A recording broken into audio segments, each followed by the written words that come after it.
17।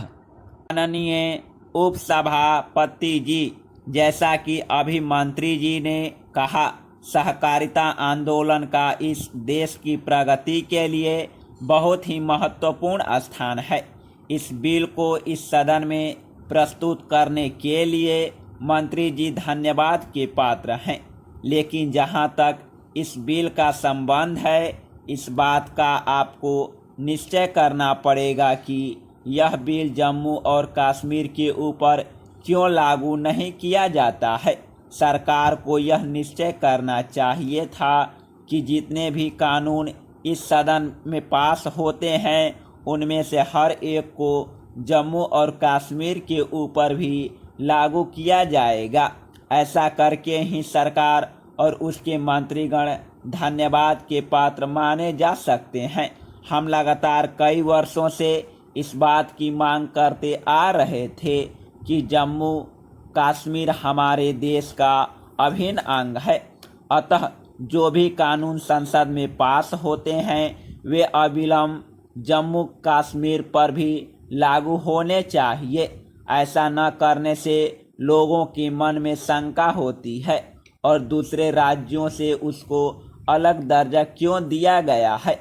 दूसरी बात यह है कि इस सहकारिता आंदोलन में अपने हर एक राज्य में अनेकों सहकारी समितियां बनाई हैं, जिनके द्वारा सस्ते बीज, फर्टिलाइजर, खेती बाड़ी के अन्य औजारों आदि का वितरण किया जाता है। लेकिन आप देखेंगे कि ये सहकारी समितियां ठीक प्रकार से काम नहीं कर रही है। हम इस बात को कहते आ रहे हैं कि समितियों का काम ठीक ढंग से होना चाहिए, लेकिन एक तरफ तो किसानों को उनकी आवश्यकताओं के अनुसार खाद एवं बीज नहीं मिलते हैं, दूसरी ओर उनके लिए सिंचाई का ठीक तरह से प्रबंध नहीं हो रहा है, जिसके कारण उनको खेती बाड़ी में, धंधे में काफ़ी नुकसान पहुंच रहा है।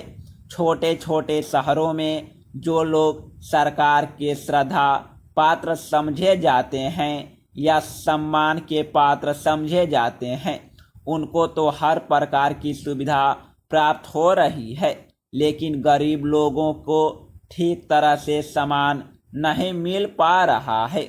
मेरा निवेदन यह है कि इस बात पर विचार करने के लिए आप स्थानीय लोगों की एक समिति बना दे, जिसमें गरीबों के प्रतिनिधि भी हो और सरकार के लोग भी हो। आपको यह देखकर आश्चर्य होगा कि सरकार जो कुछ करना चाहती है, उसे ठीक तरह से कार्यान्वित न होने से हमारी आशाओं पर पानी पड़ जाता है। इस मौके पर आपको चाहिए कि आप उचित समय पर कार्यवाही करें और सहकारिता विभाग के कर्मचारियों को आवश्यक निर्देश दे। जो कुछ मैं कहना चाहता था वह मैंने कह दिया। इन बातों पर विचार करना या न करना आपके हाथ में है, किंतु इस बात ध्यान में रखनी आवश्यक है कि सहकारिता आंदोलन को जितना आगे बढ़ाया जाए, उतना ही प्रगति शीघ्र होगी। जनतंत्रीय देश में सहकारिता आंदोलन को बड़ी महत्वपूर्ण भूमिका अदा करनी होती है। गांव से शहर तक सहकारी समितियों का गठन होने से जनतंत्र का आधार मजबूत होगा।